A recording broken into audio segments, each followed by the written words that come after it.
have our solar project. Solar power as we know it. Going green could quickly pay off. At the end of the day, if they don't meet these targets and they fall short, there's going to be some stuff going on.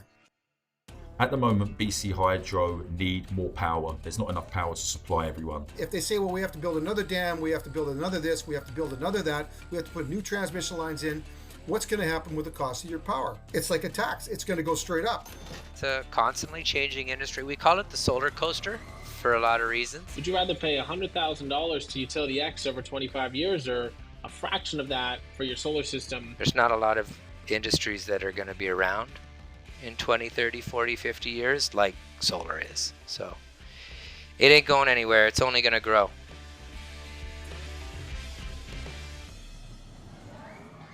Solar power isn't a new technology. We've been aware of solar as a source of energy for a while now, but it's hard to separate the reality and the perception that we have of it.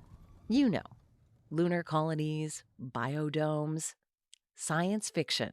But don't forget NASA and their deep space probes. Solar arrays on space stations. That's reality. The distant future isn't so far away anymore. But if the technology's been around for so long and we're talking about it seriously only now, you might be thinking there must be something wrong with it. When it comes to technology, early adoption comes with a lot of upside. It's brand new. It's shiny, you make your friends jealous, but it also comes with a bit of pain. It's expensive, sometimes unreliable, and what if it doesn't take off? Betamax, HD DVDs, the Microsoft Zune. People call it the early adopter tax. When a technology becomes consumer-friendly, that's when it enters the mainstream. Suddenly, it's everywhere. There's a new wave, one that's been building for decades. It's turning heads and it's got electricians around the world talking. There's a reason why electricians are going all out, reinventing their businesses and hitting the books when it comes to solar power. They're on the edge of the next big thing. Being in the industry and as close to the industry as I am, solar is the one. On this episode of Electrical X Factor, we talk to the experts who work in this space, installing and selling solar technology. They say the demand is only increasing. There are a lot of public misconceptions about solar. There's a lot of hesitation because, like any industry, it faces threats, unknowns. But a little education goes a long way. And David Moss, owner and CEO of Patriot Electric, is convinced that there's no better time to go solar than right now. He'll stake his future on it. Yeah, so when they said electrify everything, I just said, I ain't retiring. Okay, I've been waiting all my life for this, all right? I'm not quitting now. Fossil fuels are going the way of the dinosaur. Gas-powered cars already have a sell-by date in Canada. Renewable energy is in. But which one's going to come out on top? What else can you put on top of your house or in your yard? When we talk about wind, it's a small version of how many kilowatt hours you can generate from a windmill of any size that you can have consistently having wind and dependably, structural wise where it can be. So I haven't seen any modeling of wind or tidal generation or, any other forms of alternate energies. There's nothing that's on my radar right now compared to solar, right in Victoria, or say Lower Island, Vancouver Island, BC. There are wind farms and such, but we don't have those locations right now. There's nothing that I'm seeing that's opening those doors and painting those pictures. How many people want to be looking at a giant 50, 60 foot, 100 foot windmill in their front yard? I just don't see anything but solar right now. So it's a realistic option for the consumer in terms of how much space it takes up. But just how important is it that more people begin to go solar? I think it's very important that we have a sustainable solution, a cost-effective solution, not one that requires an insane amount of money. With solar today, it's gone to the point where it doesn't have to be that way. That's Kane Hammondtree, CEO of Solve Energy. For him and others in the industry, it's all about education.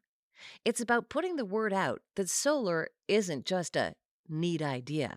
it's unique. Yeah, everybody knows solar panels make power. We've all known that since we were 8 years old, having a calculator with a little tiny solar strip on it there. We all know that. You cover the strip, the light goes off. And that's Riley Stock, account manager at Charge Solar. Most people are aware of solar, and maybe they've heard of its limitations. But what they don't know is how much the technology has improved. They don't know about the perks. We all know that solar panels make power, but educating people on the numbers and the logistics and how they all work and how it gets interconnected with their house. Yeah, these are all things that people just don't know. This industry it's exciting because the people getting into it are passionate and excited. We want to help that excitement grow every day. It's there. It's a good industry to be in. I'm happy to be a part of it. I've been in this industry for over a decade now. I was on the retail end selling directly to residential homeowners while I was in the States for 5 years. And then here I'm on the distribution end. So now I sell to those companies that sell to the homeowners and commercial as well. But majority it is still residential. And yeah, it's a constantly changing industry. We call it the solar coaster for a lot of reasons, because going in one direction and all of a sudden things change, but you roll with your punches. Life is like a river. I like the industry. I think it's a cool technology, and I'm a sales guy, so I could sell anything. It's not that's not the problem. The problem is being happy and content with what I sell. And I've always had a passion for green energy and renewable energy. And at the end of the day, I sleep very well at night because I'm proud of what I do. I enjoy what I do. It's very cool to be a part of an industry that I feel like is going to have a positive impact, going forward, and it has a strong purpose behind it. I feel like we're just scraping the tip of the iceberg, and I feel like as technology advances, as new things come out, I feel like we're going to see a lot of change, on that side of the industry. So I just feel like it's an exciting, growing, changing industry. It has nowhere near reached its peak. We're in for some cool stuff. I've been in the solar space since end of 2018. And at first, I was like, oh, this is kind of interesting. I always thought solar was this thing that you installed if you were in the boonies, or, like maybe only hippies installed or whatever. And then I came to realize, oh, no, this is like something that everyone can have access to, and at the same time can create like a huge, huge positive effect. Like I never felt like I've been in an industry where you really on both sides of the table can like extremely help someone to the point where it's such a no-brainer that it doesn't make sense why anyone wouldn't really do it all the time. Well, the answer was sitting there, staring at us the entire time. So, what changed? Solar used to be expensive, prohibitively so. And now it's not. Solar's on the rise because it's becoming affordable, although it might require doing a little math. The very common question is, how much is it? Same as everything, right? It's the same as how much does it cost? It's the first thing you all want to know, right? So I would say that I think at the moment as well, especially in BC, there's some very good incentives going on, right? Yeah, there is some pushback, and mostly would be for the price. That's Ashley Brown, project coordinator. He works at Patriot Electric with David Moss. I've always been on the bleeding edge. Any new technology, anything to do with the way things were going to be getting going and going into, I was into it. I was all about it. Well, I loved it. Solar. Well, I remember putting my first solar system in when I was 17 years old. And it was to do with a swimming pool solar system. So this was a real way back. If I remember when you asked the question, I started reflecting on it. Well, okay, what about my first solar system? I was back in around, 77, 5, 8. And my girlfriend, who was my wife now, Teresa, her brother was a plumber, and I was in the trade. So it was probably in the late 70s, maybe. Yeah, I was in the late 70s. And so he said, well, let's put in a solar system, you and I, to heat the pool. I said, okay, let's do it. So we put in the great big black panels on the roof, and nonetheless, it was a solar system. But it wasn't electrically putting it back to the grid. It was just what was available, what was going on at the time. And a lot of pools around Victoria and around were using these black solar panels to push water up. And then as they came back down gravity, the black panels would be a conductor of heat from the solar rays. And then the water on the bottom end of that panel would come out at like 120 degrees. And so that would, they'd pump back into the pool and you'd be warming up your pool and you'd have no problem. But it was all done through solar black plastic panels. There was no reservoir, no tank, no nothing.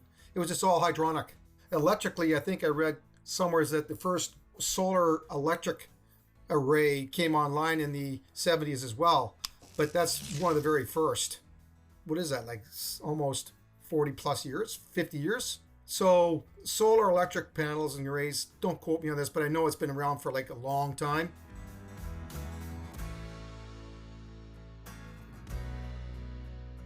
Fast forward a few decades, and it's a brand new day. We're not suddenly rediscovering solar. Scientists have just been improving it. The momentum it's been gaining over the last 3 to 4 decades, but they've been mastering all the manufacturing requirements and the certification requirements and the warranty requirements, because we all know that your panels are up on the roof, man. They're going to be subject to snow, sleet, hail, sun, cold, everything. And then, they're going to have to make it worth the homeowner's while, they got to be lasting at least 25 years, because for the amount of investment you have to buy through a loan or whatever, the payback's like anywhere between 22 and 24 years. So they kind of know that your loan payment to keep it economical is going to be stretched out over a long period of time, almost like a mortgage. And so those warranties on those panels and those equipments needed to be able to outlast the amount of time you can have on your loan. Most of the people that we look at are always looking at the bottom line. So I'm spending $200 on my loan for the next 10 years, but I'm saving $161 a month on my hydro. So they're saying, all right, well, that makes sense there. But the equity that they're building in their home by putting in that solar system is just adding value, and it's going to be able to be maintained, and it's going to save them a whole ton of energy costs over the next 10, 20 years. I've never been in an industry where you get more questions. You know what I mean? Where you get more like, oh, what about this? And how about this? And how, because let's say you're getting a roof installed. Okay, great. You get the roof installed, you're hiring someone to get your roof installed. With solar, there's so many questions like, well, what about this? And how do you do this? And so I feel like our biggest success and reason for bringing people onto solar is because they just need to be enlightened on why they should go solar. I feel like everyone would do it if they just, had the data on why it makes sense. It's good that people are asking questions. It means they're interested. What you don't want is apathy or outright hostility to the idea. By asking questions, they're beginning to see how solar can play a real part in their lives. So what kind of burning questions do they have? Do we get enough sunlight in BC for solar? Like, that's a huge one. Oh, I thought it was rainy here. I didn't think it made sense. At least Victoria, we get quite a bit of sunlight compared to a lot of places all over BC and, in other parts of the world. But like, our main handling for that is Germany has some of the most solar power out of any country in the world, and they get similar sunlight to Alaska. A lot of people didn't know that, but it's like Germany, which, is probably the biggest pro-solar country. USA is fallen and China's fallen behind that, but they get similar sunlight to Alaska, and they have such a strong amount of solar. And so you sit there and think, and well, they must be doing something right. They must be not just all following it blindly for no reason. The technology became better, more powerful. It's why the big selling point of new electric vehicles is you can drive them farther than the old ones. It makes solar a viable option. In the past, solar panels used to be made of basically, so you get silicone. Silicone is what makes the panels. It's a semiconductor. So when it heats up or when light hits it, it produces energy. When there is no light on it, it doesn't produce energy or doesn't become a conductor for energy to pass through. Nowadays, they make solar out of pure silicone. It's a perfect silicone block, which allows it to be more efficient, more of a conductor in a sense. And so in the past, you might get a shady day, you might get a cloudy day, and your solar just doesn't work at all. It doesn't produce any energy at all. Nowadays, even if it is cloudy, you still are producing. It's not like you're producing like your peak sunny days or your peak summer days, but at the same time, you are still producing. And with our super long summers here, it makes it so pro solar because if the sun rises at 5:36 a.m. and it goes down at 10 p.m., there's so much time there to stack up energy, that you've been creating throughout the summer. For a lot of people, that's a game changer. It's more bang for your buck, and you don't have to actually do anything but let it sit there and soak it all up. When you say it like that, it's easy. But powering your house isn't quite like buying a new appliance. There are a couple more steps to it than just plugging it in. But it's not as daunting as you might think. The process to actually get an electrical application for solar is actually very, very fast. In almost every jurisdiction, it's days, if not a couple weeks, or even hours to get an electrical permit, which is the part of the side where it could cause a fire, cause an issue. The side of it where it becomes a hassle is the building side. And I do understand, you don't want the roof to cave in when someone has solar. You don't want someone installing solar on a straw roof, So it's like you want to make sure they're checking all their boxes, but at the same time, if you look at solar being installed on someone's house, just to get really technical, solar is really only going to be about 2 to 3 pounds per square foot on your roof. If you think about it, if I stand on the roof and I'm 200 pounds, it's a lot more weight in one section. So with solar, it's such a small amount of weight evenly distributed across the entire roof. You can learn a lot on your own, but actually doing it yourself is a different beast altogether. There are tons of things you can overlook if you haven't done this sort of thing before. There's the upfront cost, but it's worth it to get it right the first time, not after you've got a hole in your ceiling. For David Moss, it's about doing it right, doing it by the book. It's all about safety first.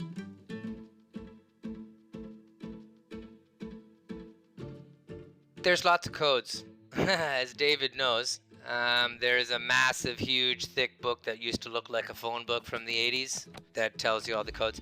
Obviously there's always rules and restrictions, but there's equipment to circumvent those issues, right? The majority of the equipment nowadays has what's called rapid shutdown devices that are built into them, which means the whole system can be turned off from the solar panel level just with pressing one button. And that is one of the requirements as per the fire codes when dealing with residential solar. A lot of the equipment has it built in already. Some other equipment, there's another piece of equipment that you will need to add for this rapid shutdown. But these are just hurdles that we need to cross with the building codes. Obviously, everything needs to be code compliant. It's about safety, it's about fire, it's about a lot of things, because the stuff's going to be on the roof for 20 years, 25 years, right? They want to make sure that if anything happens, they can turn the system off right away, and so on and so on. They come out, change rules, change codes, and we just change too. It's just part of the world that we live in, Some of the rules, I will admit, especially that, that rapid shutdown one, right? I've had firemen even tell me if the house is on fire and there's solar panel, we're not going to go on the roof. But, maybe 1 out of 1,000 houses that are on fire, they might need to go on the roof. So the rule exists for everyone. Do we like it? No, we don't love it, but the reality is we don't have a choice. So like anything, when you don't have a choice, you roll with the punches. When solar power becomes commonplace among builders, everyone benefits. Instead of modifying an existing structure, it'll be ready from day one. Think about how most newer apartment buildings and condos come ready to charge EVs. When solar grows, it'll only get better. Again, it's just about making things more efficient. Making more power with the same square footage we have available. How can we do that? So all of the manufacturers are working on that because we all want to be the best. Ultimately, the more efficient solar panels get, the more cost effective the whole system gets, because the same size panel makes more power. So you don't need as many panels. You don't need as many inverters and racking and so on and so on. So as they get more efficient, system costs as a whole go down. Basically, all these things go into the growth of the industry and how fast it grows. Governments are also doing their part to help out, on a provincial and federal level. Whether it's because of a push towards greener energy or the fact that solar power could help put power back into the grid. Canada has been a consistently steady growth. Depending on where you are in the country will depend on the different incentives and initiatives they offer. Back 7, 8, 9 years ago, they had a really good program in Ontario. That was really the birthplace of solar as an industry in Canada. Yeah, because they offered a program that would basically buy your electricity for, let's say, 45 cents a kilowatt hour or 35 cents a kilowatt hour, but you're actually only buying the electricity for 10. So people were making money by doing solar on their house. So obviously it was a rapid growth, and it quickly became saturated in that market. So that wasn't a sustainable growth. And obviously they've moved away from that many years ago because they realized real quickly that it just wasn't sustainable. And in the rest of the country, it's been more of a steady, consistent growth. Up till a few years ago, there was little to no incentives for people to go solar in BC until a couple years back. They introduced the Greener Homes Grant for the energy efficiency upgrades in your home. And then obviously that started it. About a year and a half ago, around, they started the no interest loan. So you can get a no interest loan for 10 years up to $40,000 to get solar. So basically, in a world that interest is out of control, people really jump towards those kind of incentives, and they make it easier for the people that maybe don't have the money per se, but they're still paying their electricity every month. So anything to make it easier for people to go green. So now I think we're on a lot more of a consistent, and it's becoming more and more rapid growth. Like I know from my own personal experience, since they announced the BC grant for solar and batteries in residential homes, like the amount of people inquiring or looking into it has grown 500%. Mind you, a lot of these people are people that possibly looked into it 3, 4, 5, 6 years ago, but for one reason or another, they obviously shied away because price, the ROI, things weren't as attractive as they are currently. When they did announce these, all those people that had thought about it in the past thought, well, that $25,000 system, if I can get 20% of that money directly from BC Hydro or so on and so on, it makes the whole deal a lot more attractive. Perhaps they also have rising electricity costs. Maybe they got an electric car and now their electric bill has gone out of control, and they're like trying to figure out ways that they can alleviate from the rising costs of everything in the world today. I think people do ask a lot of questions about solar now. I think it's going past that point of where it's just technology that's in the pipeline. When you look at the statistics and the analytics of it all, especially in BC, and you can see it in a graph, and it's not just slowly trending now, it's really going.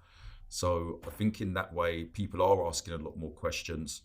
Something I wish that people were more aware of would probably be like how scalable it is as a technology. You can always add to it. It's always going to improve. There's always going to be another invention that comes out. Someone's going to, redesign something for more efficiency. So I wish kind of like more people would be aware of that. And then I think as well, people think that, and this is just my opinion on it, I feel like a lot of people think that, you need a massive house or a massive plot of land, where that's not the case anymore.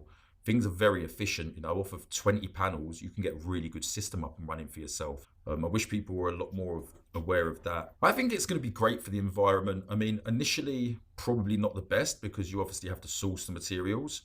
When you look back at the payback period and after, 10, 20 years, then people start going in the green on the profit.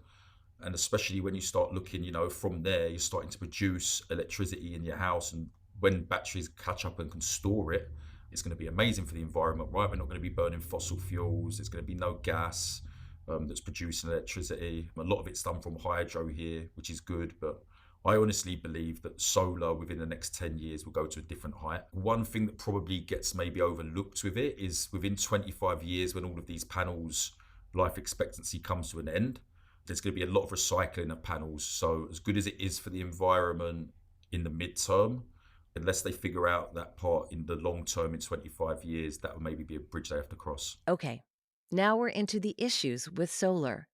If there were no downsides, we wouldn't need to be having a conversation about it. We've mentioned costs that come with installation, and overall, they're becoming more reasonable. But they're not at the point where solar fits into everyone's budget.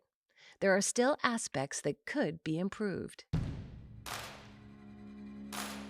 Contention, it's kind of a unique word.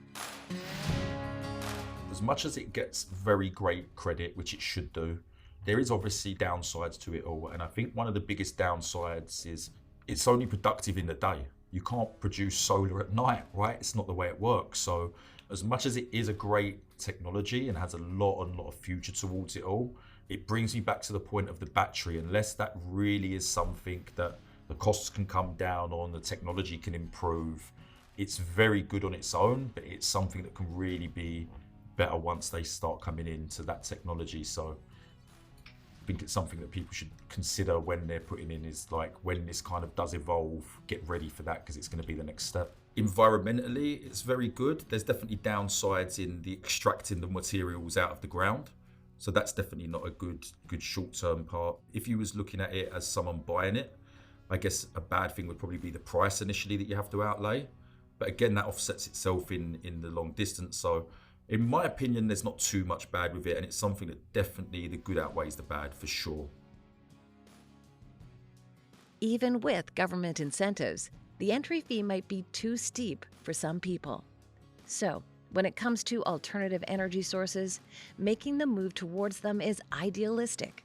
But it's not all sunshine and clear skies. Solar is an industry that faces threats, the biggest one being the supply chain. If we can't get the equipment for one reason or the other, then everything comes to a grinding halt. And we have experienced issues like this. There was an issue with the port closing down one time, and obviously the supply chain issues we faced during COVID.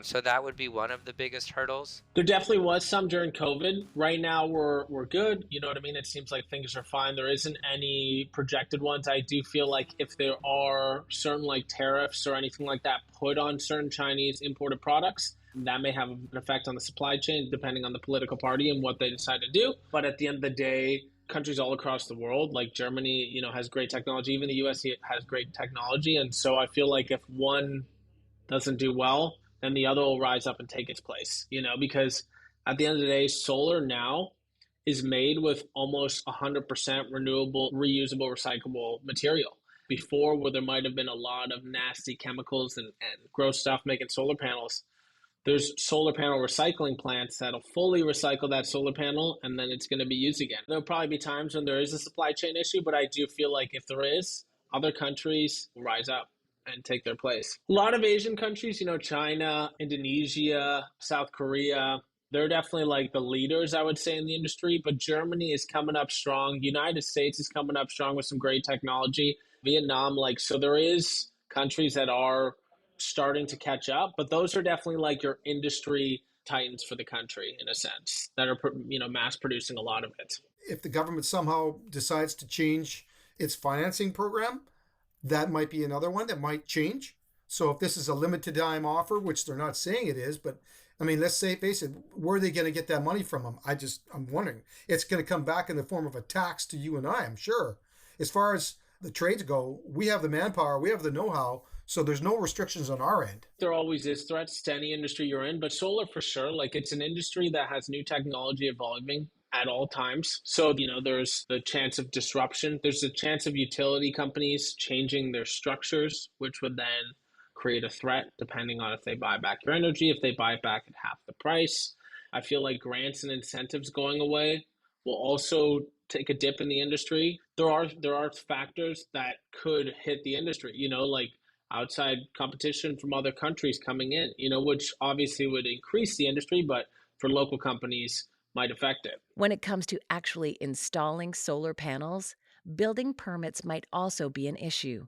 The costs and time it takes to resolve them might be enough to put some people off of solar entirely. Currently, right now, there are certain permits required for solar. Now, since solar is a new thing, they just added it almost as a permit you get, similar to installing building a building or building an addition to your house. So you have this crazy elaborate process just to get a permit to install solar that might take months and cost thousands of dollars, when that similar process is being done for building a house from scratch.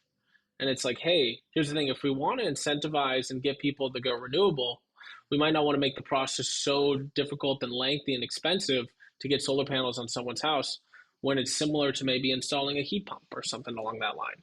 And so that's something we are seeing in certain municipalities where it's very hard to get solar on someone's house. It might be a 2 to 3 month process and cost us thousands of dollars as a company to only be told that, hey, because of XYZ, you can't install solar on this person's house. So that's definitely something we are seeing as like, an effect on it. I just don't see that ever happening because they would have never allow that. Now, the industry currently where it sits, it employs tens of thousands of people in this country. So, yes, I would be affected if they changed the rules and blah, blah, blah, blah, blah. But countless people, including like David's company, like they would suffer from these rules changes. And there would be protests. There would be all kinds of stuff. We're too big. They can't stop us now. They can try, but again, they don't want to inhibit the growth of the industry because, we do have goals in this country to be better, as every other country does as well. But we are quite conscious here in Canada, and especially here in BC, where we care about the environment, we care about the future and the world that we're going to leave behind for the next generation. Whereas in other parts of the world, these things don't matter so much to them because they just don't think the same way we do. That's a more reassuring take on the matter from Riley Stock. He's right in that British Columbia is conscious about green energy as a whole. So for the people in charge who want to lead by example, it's about putting their money where their mouth is. The utility company, you would think, would really want to incentivize solar. And here's why. Is because if the utility company, like let's say BC Hydro, takes our energy that we produce, anything we overproduce, and credits us the difference, any excess energy for the grid helps the grid. Like if you have to build a $10 billion dam, it's quite expensive. Where if you have a few people or, 1,000 people or 2,000 people go solar, it actually helps the grid, provides energy to the grid. Don't have to build the new dam. I could, channel that energy elsewhere when the grid's strained. And so especially when solar is producing energy, usually at times when a lot of people are using it, it allows kind of relief on the grid. If you think about it, any excess energy that the utility company has, they could sell it to other provinces, they could sell it to other states, and make a profit on it. But as we've seen across America, a lot of utility companies have chopped off solar and basically said, we're not going to buy your energy back. So anything you overproduce, we're just not giving you any of it. Just an example is California. Two major utility companies, PG&E and Southern California Edison, which basically is 80 to 90% of the state, said, we're going to buy your energy back pennies on the dollar, which then makes it not super pro solar because let's say you produce all this energy in the summer, instead of getting credits for the winter, you just have no credits at all. They just won't buy that energy back. So it just goes to waste. It now takes the financial part of solar and extends the payback period years and years and years. That's not a bad trade-off. It's getting harder to make a case against solar power, especially when the tech is there. I talked to my dad about solar not too long ago. He lives very rurally in Wales, literally in the middle of nowhere. And him and I were having a conversation with it. And he's actually convinced himself from the conversation to go to solar.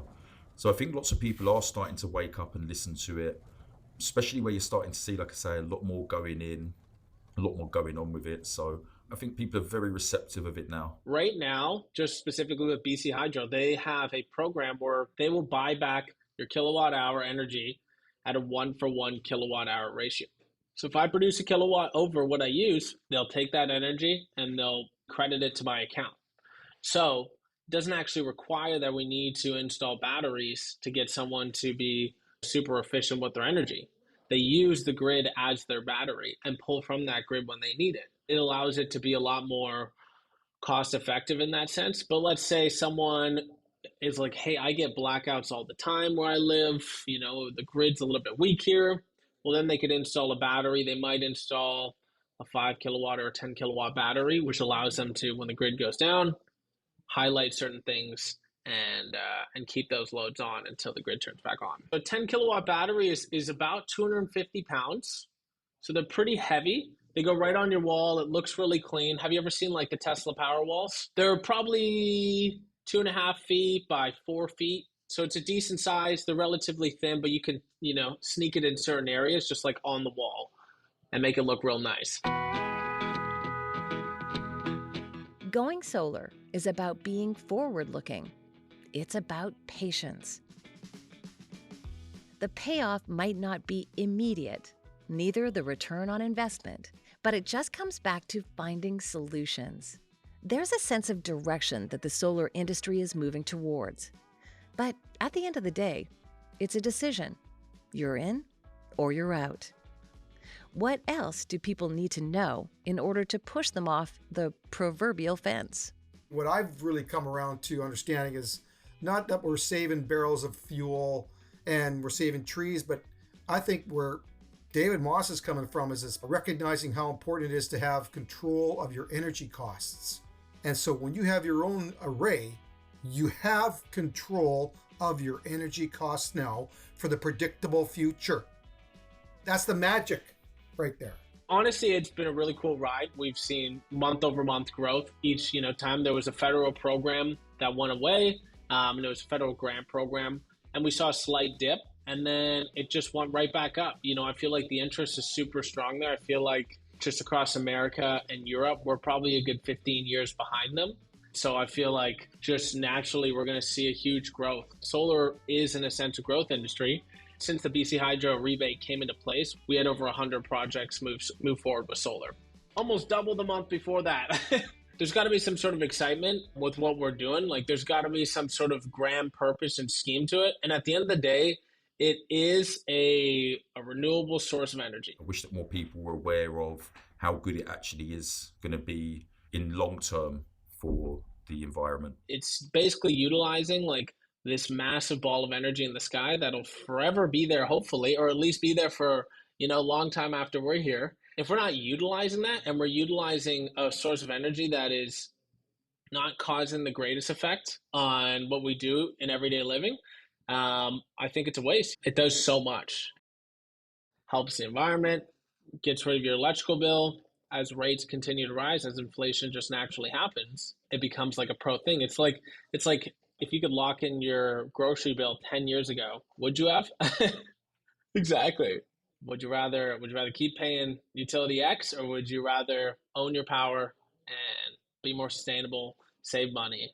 I feel like the only time someone doesn't decide to go solar is, okay, maybe they're moving in a year, fine. They're moving in a year, maybe they'll get on their next house, or they're just not actually fully comprehending everything you're telling them, or you didn't provide the data in the correct way that, they see it. Because at the end of the day, it's like, would you rather pay $100,000 to utility X over 25 years or a fraction of that for your solar system?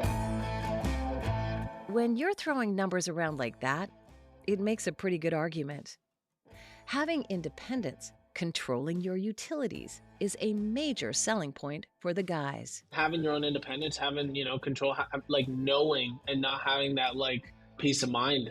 I feel like that's huge. And I feel like COVID really, pushed that a lot. I want to control, I want to know, I want to like feel good about this. I don't want to be worried like, is this going to happen, or what if this happens? When I was in the UK and I worked on the Olympics and I had work for myself at the time, it all stopped within maybe 1 week. So basically what happened in the UK is there's 7 big companies that are energy suppliers. The 7 big companies, they decided that they wasn't going to pay back 25 pence per unit. They was going to pay back 6 pence per unit. So now, you've literally 4 times the amount of payback. So people aren't seeing it pay back in 10 years. They're seeing it in 40 years. That really had a huge effect in the UK. And like I say, within 1 week, it had all stopped and no one was getting any more installs. So that could potentially be a threat here. But the one thing that I would say that makes me think no is it's monopolised in BC. It's Hydro who own it all. So they're not on any competition with anyone to buy it back. They know that they can set the standard in what they're selling it, and they know they can set the standard in which they're buying it back. It's never going to be up against anyone for competition. So I think there could potentially be a problem. I don't think it will happen in BC for that reason. I would say the near future, maybe something that people haven't probably thought too much about is, at the moment, BC Hydro need more power. There's not enough power to supply everyone. Yeah, so at the moment, they're kind of like, we're underpowered here on the grid, right, in BC. There's not enough power. So that's the reason there's a lot of these incentives for people of paying them the, $40,000 interest-free loan, $5,000 that they're giving them in government grants, is because it's pretty underpowered. Now, that's with a very low percentage, and I'm not sure off the top of my head of people that have solar panels, but I can't imagine it being higher than, 3 or 4%. So I think to myself sometimes, what's going to happen if 100% of the people have it, and now they don't need all this extra power? Would that be something where they can start cutting costs? Yeah, so at the moment, they're kind of like, we're underpowered here on the grid, right, in BC. There's not enough power. So That's the reason there's a lot of these incentives for people of paying them the $40,000 interest-free loan, $5,000 that they're giving them in government grants, is because it's pretty underpowered. Now, that's with a very low percentage, and I'm not sure off the top of my head of people that have solar panels, but I can't imagine it being higher than 3 or 4%. So I think to myself sometimes, what's going to happen if 100% of the people have it, and now they don't need all this extra power? Would that be something where they can start cutting costs? I've thought to myself a few times, what's going to happen when that flips and they say if everyone had solar panels? Now, is there too much power? Will that affect kind of in the future of what they're going to pay and how they're going to pay it? So definitely at the moment where there's lack of energy, it's great. The utilities are going gangbusters right now at self-generation. And that's meaning people to put arrays on their homes. That's called self-generation now. It used to be net metering. Now it's called self-generation. So what that means is the utilities cannot and will not be able to produce enough electricity in BC, let alone across Canada, to meet the demand of these mandates and these energy directions that the governments are putting out there. So they have to get the power from somewhere else. So they're putting out millions, if not hundreds of millions of dollars in incentives and interest-free loans and all kinds of different methods to entice and encourage a homeowner to see the advantage of taking advantage of these abilities to become a self-generator. So it looks good from the consumer's point of view. It looks good from the hydro's point of view that now we're going to have X number of million kilowatts being produced by consumers. At the end of the day, if they don't meet these targets and they fall short, there's going to be some stuff going on. And if they say, well, we have to build another dam, we have to build another this, we have to build another that, we have to put new transmission lines in, what's going to happen with the cost of your power? It's like a tax. It's going to go straight up. And since we have a monopoly in BC, you're going to be faced to pay more for your electricity. And it's going to be on a daytime basis price. So in other words, if you're going to need your power at this time of day, well, that's when everybody needs their power. You're going to pay a premium. So they're setting us up for a fall if you really think about it. The more independent we can become on having control of our own power, having control of over anything in your life, water, power, heating, whatever, like just don't be completely reliant on everything that we take for granted today on our utilities and so on and so forth.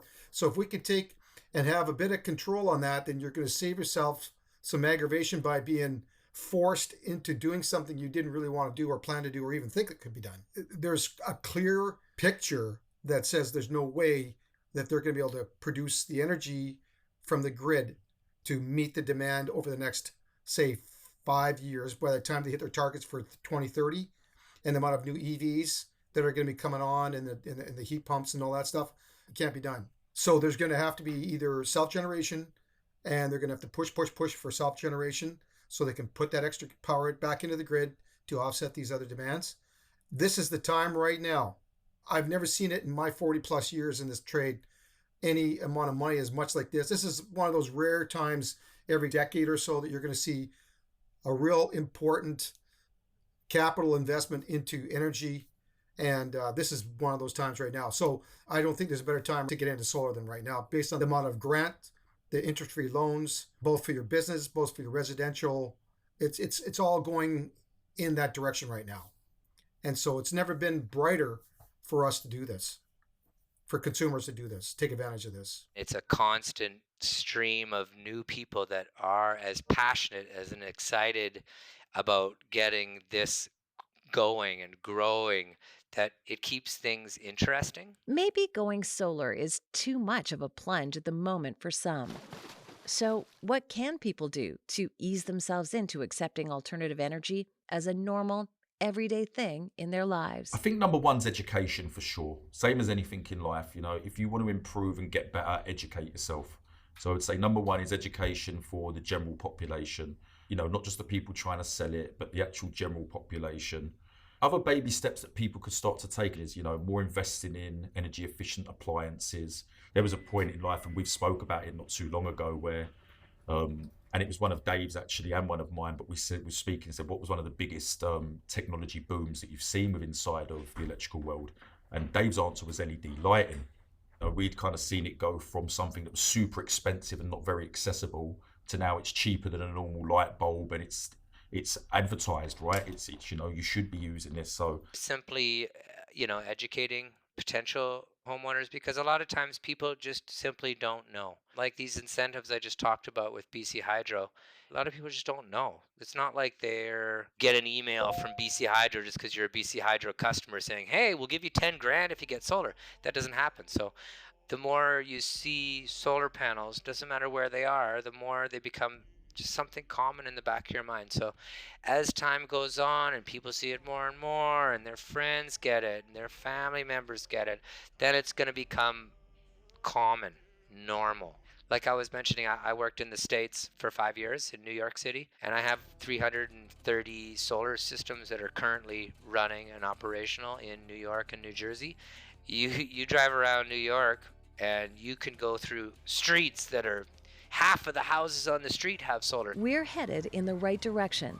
The willingness to go green is there. It'll take a bit of an adjustment, but as Riley Stocks said, it's about getting solar into the mainstream. Once their neighbor has it and their guy down the street and their brother-in-law's got it, well, makes it a lot easier to make that decision to go green. But nobody wants to be the first person to take the bullet. Solar power is moving on up. While it might seem a little experimental, a little DIY, the perfect solution for those who want to get off the grid. It's becoming a regular fixture in households and a serious source of energy globally, not just in our own neighborhoods. While they're not directly linked, it's hard to ignore the comparisons to EVs, especially when we're seeing them more and more on our commutes to work and back, or when we hear about them in the news for quality control issues, safety recalls. They're still ironing out the kinks. Solar is a technology that could have a huge impact on the way we live. People buy EVs so they don't have to deal with the rising costs of gas. Solar is about a similar independence.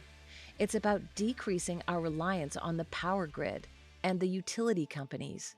It's about future-proofing.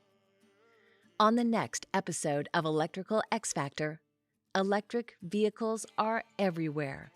So are e-bikes and scooters. It's a fast-growing market, and companies are jumping aboard as quickly as they can. Safety regulations can't keep up, and on the manufacturing side, sometimes corners get cut. When it comes to batteries, these aren't handheld electronics or household appliances we're talking about here. When something goes wrong, it can be catastrophic. All it takes is seconds.